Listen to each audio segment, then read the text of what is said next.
Leviticus chapter 10 levy व्यवस्था उसका 10वां अध्याय 1 and 2.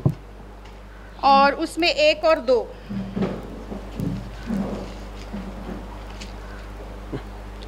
तब नादाब और अबीहू नामक हारून के 2 पुत्रों ने अपना अपना धूप दान लिया और उनमें आग भरी और उसमें धूप डालकर उस ऊपरी आग को जिसकी आज्ञा यहोवा ने नहीं दी थी यहोवा के सम्मुख अर्पित किया।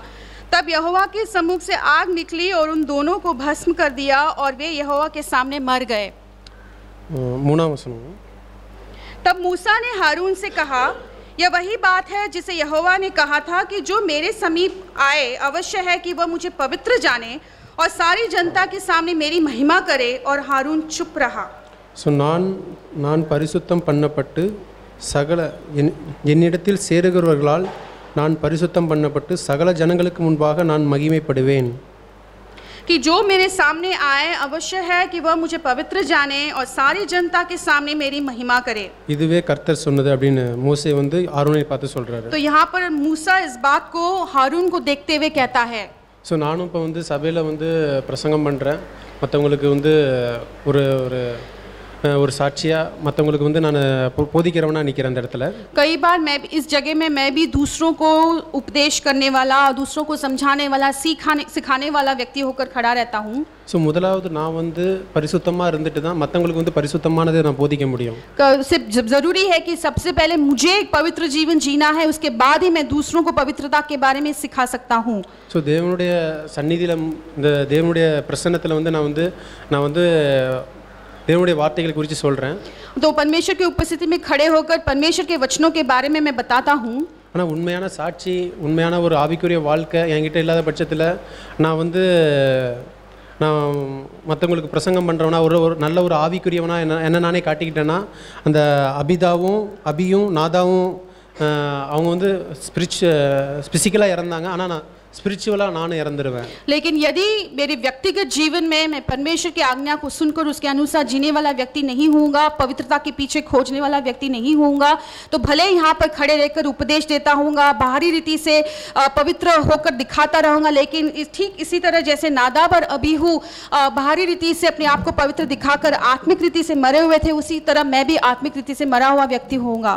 सो நான் எப்பவும் பயந்திருக்க விரும்புறேன்।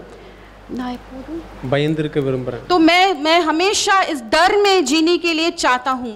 वेदम சொல்லுது எப்பொழுதும் பயந்திருக்கிறவன் பாக்கியவான்। और पवित्र शास्त्र में ऐसा लिखा है कि हमेशा जो इस तरह के दैविक डर में जीता है वो धन्य है।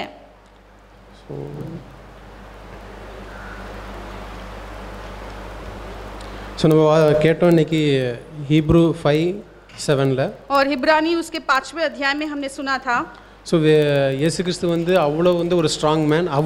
அவருக்கு வந்து அவர் பலத்த கண்ணீரோடும் சத்தத்தோடும் ஜெபிக்க வேண்டிய ஒரு சூழ்நிலையில் இருந்தார்। और हम जानते हैं कि यीशु मसीह कितने शक्तिशाली थे, लेकिन उनको भी जरूरत पड़ा कि रो कर पुकार कर ऊंचे आवाज से वो परमेश्वर को प्रार्थना कर रहे थे।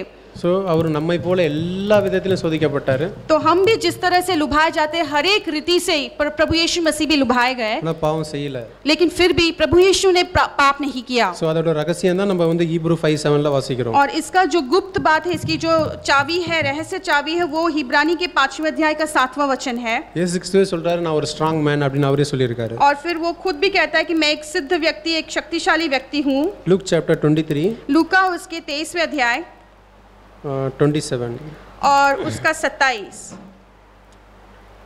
27 28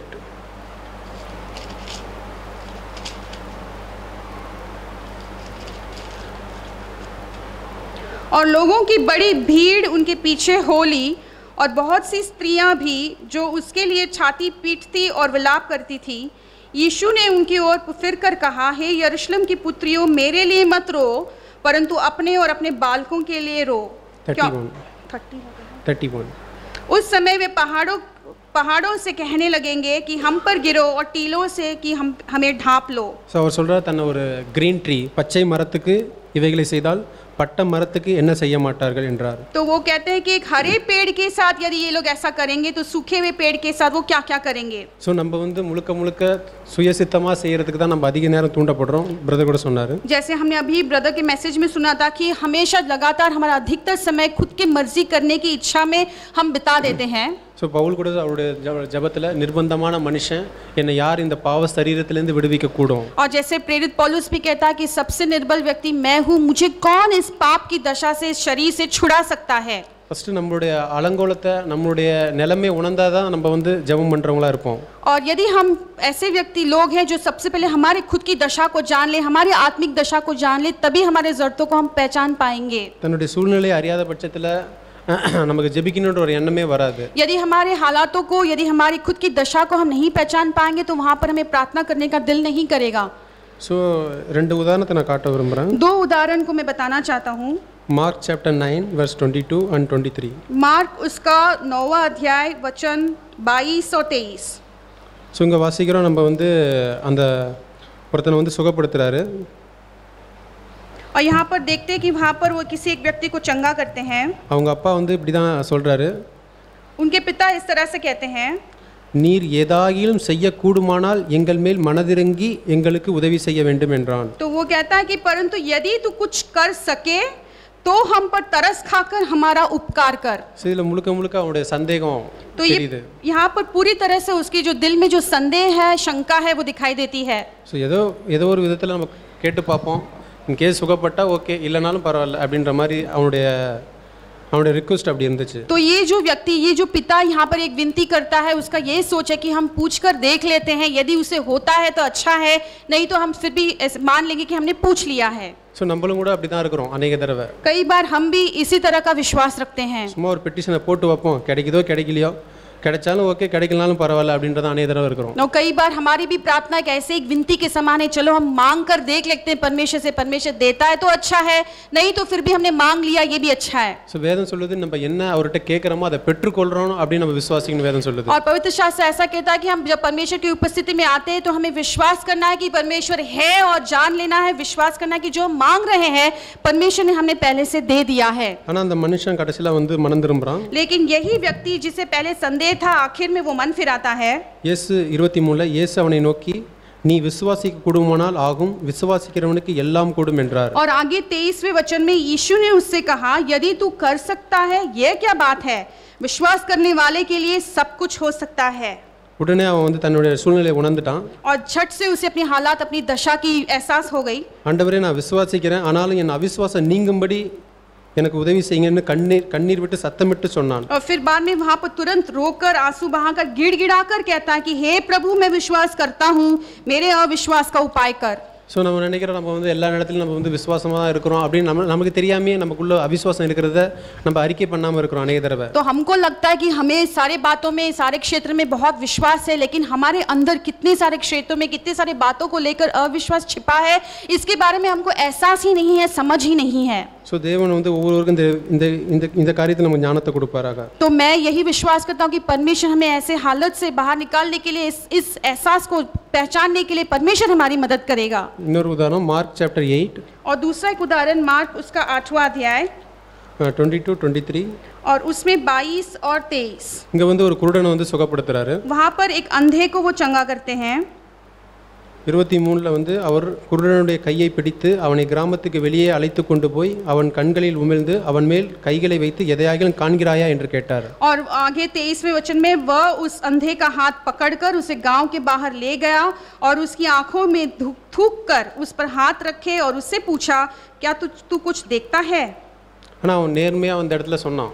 लेकिन वो पूरी सच्चाई से उसने इस बात को वहाँ पे बता दिया. So what in case அவன் வந்து எல்லாமே தெரியுது, எனக்கு கரெக்ட்டா தெரியுதுன்னு அவன் சொல்லினா என்ன இருக்கும்? मान लीजिए उस अंधे ने उस मोमेंट में कहा होगा कि हाँ मुझे सब कुछ अच्छे से दिखता है. So இயேசு கிறிஸ்து மேல ஒரு விசுவாசத்தின் மூலமா தான் வந்திருக்கான் அவன். वो यीशु मसीह के ऊपर विश्वास किया है, इसलिए वहाँ पर आया है. ஆனா அந்த இடத்துல வந்து ஏன் இயேசு கிறிஸ்துவால முத தடவையே சுகம் கொடுக்க முடியல? लेकिन वहाँ पर पहले ही बार जब यीशु मसीह ने उसको पूछा उस प्रश्न को, वहीं पर तुरंत उसको पूरी तरह से चंगाई क्यों नहीं मिली? தேவன் நம்மளுடைய நேர்மையை சோதிக்கிறாரு. परमेश्वर हमारे हालात को वो जांच परखता है. ஸோ அவன் வந்து சொல்கிறான் 24 அவன் ஏறிட்டு பார்த்து நடக்கிற மனுஷரை மரங்களைப் போல் காண்கிறேன் என்றான். आगे 24वें वचन में उस अंधा व्यक्ति वो कहता है कि उसने आंख उठाकर कहा, मैं मनुष्य को देखता हूँ क्योंकि वे मुझे चलते हुए दिखाई देते हैं जैसे पेड़ हो.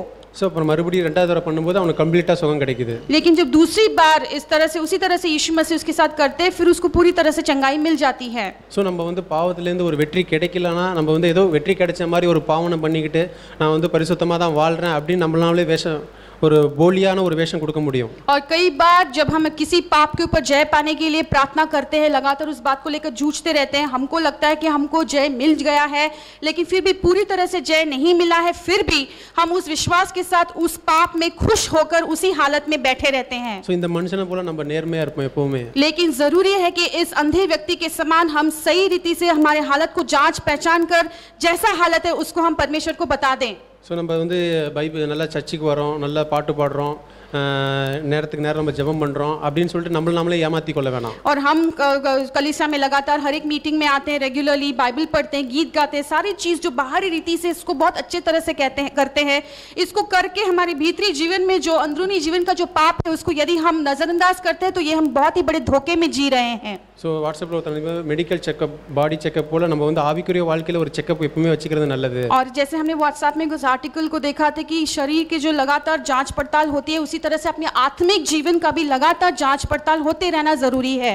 ஸோ நம்ம வந்து மனுஷங்கள்ட்ட கேட்கலாம், அதே நேரத்தில் நம்ம இயேசு கிறிஸ்துவை நேரடியாக கூட கேட்கலாம். हम मनुष्य से पूछ सकते हैं, लेकिन बेहतर है कि सीधी हम परमेश्वर यीशु मसीह से इस बात के बारे में जांच विचार करें. ஸோ எப்பவுமே நம்ம வந்து ஒரு ரீகன்சிடரேஷன் ஸ்பிரிட் நம்ம கிட்ட எப்பவுமே இருக்கணும் அப்படின்னு போன வாரத்தில் நான் உணர்ந்தேன். और गए हफ्ते में मुझे एहसास हुआ कि जरूरी है कि लगातार एक विषय को लेकर हमारे आत्मिक जीवन में उसको लगातार जांच पड़ताल करते रहना जरूरी है.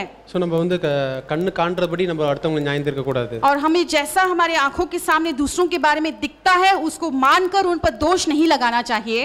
ஸோ நம்ம வந்து எப்போவுமே வந்து நம்ம வந்து ஒரு ரீகன்சிடரேஷன், இது வந்து இப்படி கூட இருந்திருக்கலாம் அப்படின்ற, இல்லை கொஞ்சம் நேரம் வெயிட் பண்ணி பார்ப்போம், மேபி மற்றபடி கூட நடந்திருக்கலாம்னு சொல்லிட்டு நம்ம ரீகன்சிடரேஷன் பண்ணும்போது அந்த சூழ்நிலை வேற மாதிரி இருக்கிறத என்னால் உணர முடியுது. और कई बार जो कुछ भी हमारे सामने घटनाएं घटती है, लोगों के बारे में जब हम उनके बारे में कई चीज़ें पता चलती है, झट से दोष न लगाएं, लेकिन समय को जाने दो. हमको ये भी सोच रखना है कि शायद इस व्यक्ति ने ऐसा किया होगा क्योंकि ऐसा कुछ हुआ होगा या वैसा कुछ हुआ होगा. पहले से ही दोष न लगाएं, लेकिन समय के लिए दें वहाँ पे, क्योंकि वो भाई या बहन ने किसी कारणवश ऐसा बर्ताव किया होगा, ऐसा एक मनसा हमको भी होना चाहिए. ஸோ வேதம் சொல்லுது நம்ம வந்து தாழ்மையாக எப்பவும் தாழ்மையை வந்து ஒரு ட்ரெஸ்ஸை போல நம்ம அணிந்து கொள்ளணும்னு வேதம் சொல்லுது. और पवित्र शास्त्र में ऐसा लिखा है कि नम्रता को एक कपड़े के समान हमको पहने रहना है. ஸோ 1 Peter 5:5 पहला पत्रस उसके 5वें अध्याय का 5वां वचन, ஒருவருக்கொருவர் கீழ்ப்படிந்து மனத்தாழ்மையை அணிந்து கொள்ளுங்கள், क्योंकि वरन तुम सबके सब एक दूसरे की सेवा के लिए दीनता से कमर बांधे रहो.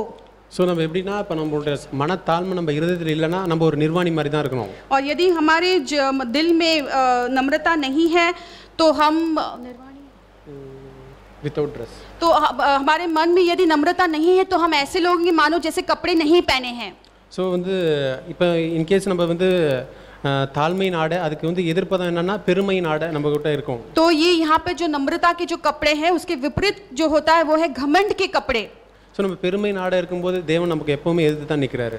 और जब हम घमंड के कपड़े पहने हुए तो निश्चय परमेश्वर हमेशा हमारे विरोध में खड़ा रहता है. ஸோ வேதம் சொல்லுது என்னை இல்லாமல் உங்களால் ஒன்றும் செய்ய முடியாது. और जैसे पवित्र शास्त्र में कहा है कि यीशु मसीह के बगैर हम कुछ भी नहीं कर सकते. ஸோ நம்ம எப்பவுமே வந்து கிருபையை தான் அதிகமாக தேடுறவங்களா, ஒவ்வொரு நாளும் கிருபையை தேடுறவங்களா நம்ம வாழணும்னு வேதமே சொல்லுது. और इसी बात को पवित्र शास्त्र भी स्पष्ट रीति से बताता है कि मैं ऐसे लोग होने चाहिए जो दिन प्रतिदिन रोज परमेश्वर के अनुग्रह को और मदद को हम खोजते रहते हैं. ஸோ இயேசு கிறிஸ்து முழுக்க கிருபையினால நிறைந்திருந்தாரு. और यीशु मसीह पूरी तरह से अनुग्रह से भरे हुए थे. ஸோ அதனால தான் அவர் பாவம் செய்யாம பரிசுத்தமா அந்த பூமியில வாழ முடிஞ்சிச்சு. और इसीलिए जब वो संसार में थे वो कोई भी पाप नहीं किए. ஸோ ஒரு உதாரணம் சொல்ல விரும்புறேன். और इसी बात को मैं बताना चाहता हूँ. लुक चैप्टर 22:61 और लूका का 21 उसका 61. இங்கே பார்க்குறோம் வந்து பேதுரு வந்து இயேசு கிறிஸ்து வந்து முழுக்க எனக்கு ஒன்றுமே தெரியாது, அவர் யாருன்னே தெரியாதுன்னு அப்படி மறுதளிக்கிறான். और यहाँ पर हम देखते हैं कि किस तरह से पतरस ने पूरी तरह से यीशु मसीह को नकार दिया. ஸோ இது எப்படி இருக்குன்னா வந்து இப்போ வந்து நம்ம சபை, நம்ம வந்து மணவாட்டி, இயேசு கிறிஸ்து வந்து மணவாளன்.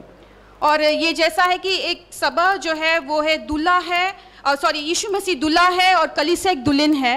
ஸோ இப்போ வந்து பார்த்தீங்கன்னா யாரோ ஒரு போலீஸ்காரர் வந்து நம்மள்ட்ட கேட்குறாங்க, இவர் தான் உங்களுடைய ஒரு தன்னுடைய மனைவிட்ட வந்து இன்னொரு அவருடைய மனைவிகிட்ட வந்து கேட்குறாரு, இவர் தான் உங்களுடைய கணவரான்னு கேட்குறாங்க. तो कोई एक पुलिस आता है और उस स्त्री से कहता है कि क्या ये तुम्हारा पति है, ஆனால் அவங்க சொல்கிறாங்க இல்லை இவர் யாருன்னே எனக்கு தெரியாது அப்படின்னு சொல்கிறாங்க. लेकिन वो स्त्री वो कहती है कि नहीं ये कौन है मैं नहीं जानती। ஸோ அந்த நேரத்தில் நமக்கு எவ்வளோ ஒரு அவமானம் இருக்கும் அந்த இடத்துல. तो उस जगह में उस पुरुष को कितना उसको दुख हुआ होगा। ஆனால் வந்து பார்த்தீங்கன்னா இயேசு கிறிஸ்து அப்படி இல்லை. लेकिन यीशु मसीह ऐसा नहीं है। நார்மலாக நம்ம என்ன பண்ணுவோம்னா, இப்போ நமக்கு யாராவது ஒருத்தங்க தவறு செஞ்சுட்டாங்கன்னா அவன் அந்த சைடு வரும்போது இந்த சைடு மூஞ்சி திருப்பிக்குவோம். तो ज़्यादा अधिकतर हम क्या करते हैं, यदि कोई व्यक्ति ने हमारे साथ बुरा गलत व्यवहार किया होगा, फिर बाद में वो व्यक्ति हमारे सामने जब आएगा हम उसको बिना देखे ही हमारा जो नज़र है कहीं और मोड़ लेते हैं। ஸோ ஒரு கோல்டு வார் உள்ளுக்குள்ளே இருக்கும் எப்பவுமே. और अंदर ही अंदर भीतर ही भीतर हमारे आत्मा में एक लड़ाई चलती रहती है। ஆனால் இயேசு கிறிஸ்து வந்து வேதம் சொல்லுது, लेकिन पवित्र शास्त्र में ऐसा लिखा है, அப்பொழுது கர்த்தர் திரும்பி பேதுருவை நோக்கி பார்த்தார். 22:61 लूक चैप्टर 22:61 लूक उसका 22:61 तब प्रभु ने घूमकर पतरस की ओर देखा। ஸோ இப்போ இங்கே இப்போ இன்கேஸ் வந்து இயேசு கிறிஸ்து வந்து அவன் மூஞ்சை பார்க்காம இப்படி வேறு சைடு திருப்பியிருந்தாருன்னா அவன் என்ன பண்ணியிருப்பான்? तो मान लीजिए यदि उस हालत में जब पतरस ने नकार दिया था तो यीशु मसीह उसको ना देखते हुए कहीं और अपनी नज़र को घुमाते तो क्या होता?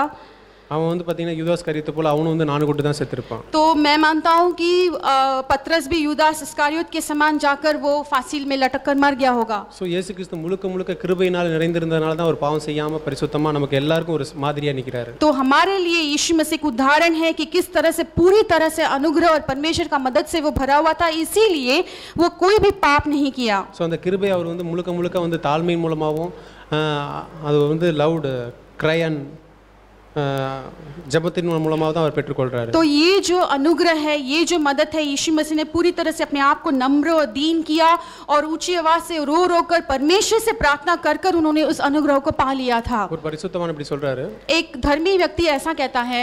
सो नार्मला जस्ट प्रेयर डेस्परेट प्रेयर ரெண்டு இருக்காம். दो तरह के प्रार्थना होते हैं, एक तो है साधारण रीति से प्रार्थना कर लेना, दूसरा जो विवश होकर प्रार्थना करना। सो தேவன் ஒருபோதும் ஜஸ்ட் பிரேயர் அவ்வளவா நம்ம வந்து செவி கொடுக்க மாட்டாரு. और परमेश्वर जो है जो साधारण रीति से बिल्कुल चलाने के लिए जो प्रार्थना करते हैं उसको अनसुना करता है। தேவன் வந்து அந்த டெஸ்பரேட் அந்த கதறலோடு இருக்கிற ஜெபத்துக்கு தான் தேவன் செவி கொடுப்பார்னு அவர் சொல்றாரு. लेकिन वो कहता है कि जो व्यक्ति पूरी तरह से विवश होकर उसकी जरूरतों को अच्छी तरह से जानकर पहचान कर परमेश्वर को जब पुकारता है उस प्रार्थना को परमेश्वर सुनता है। सो याकूब 5:17 एलिया அப்படிதான் ஜெபம் பண்ணியிருக்காரு. और याकूब के 5:17 में एलिया ऐसा ही प्रार्थना करता है। எலியா என்பவன் நம்மை போல பாடுள்ள மனுஷனாய் இருந்தும் மழை பெய்யாதபடிக்கு கருத்தாய் ஜெபம் பண்ணினான். யாக்கோபு 5:17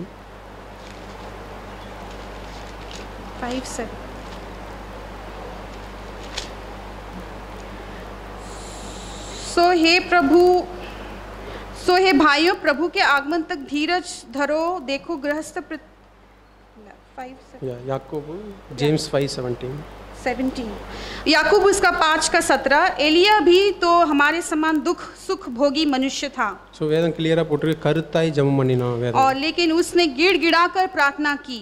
ஸோ நம்ம வந்து ஏதோ ஜெபம் பண்ணணும் அப்படின்னு அடுத்தவங்க சொல்கிறாங்க, மற்றவங்க பார்க்குறாங்க அப்படின்றதுக்காக நம்ம ஜெபம் பண்ணாமல் ஒரு கதறலோடு, ஆண்டவரே நான் எவ்வளவோ வந்து பரிசுத்தமாக வாழ வேண்டி இருக்குது, என் வாழ்க்கையில் எவ்வளவோ பாவங்கள் இன்னும் உள்ளுக்குள்ளே இருக்குது, நான் ஒவ்வொரு இதாக கொஞ்சம் கொஞ்சமாக நான் படி ஏறி போக விரும்புகிறேன் அப்படின்னு நம்ம ஒரு கருத்தாய் ஜெபிக்கிறவங்களா கதறலோடு ஜெபிக்கிறவங்களா நம்ம வாழணும். तो हम भी इसी तरह से सिर्फ दूसरों को दिखाने के लिए बाहरी रीति से प्रार्थना करने वाले लोग नहीं होने चाहिए।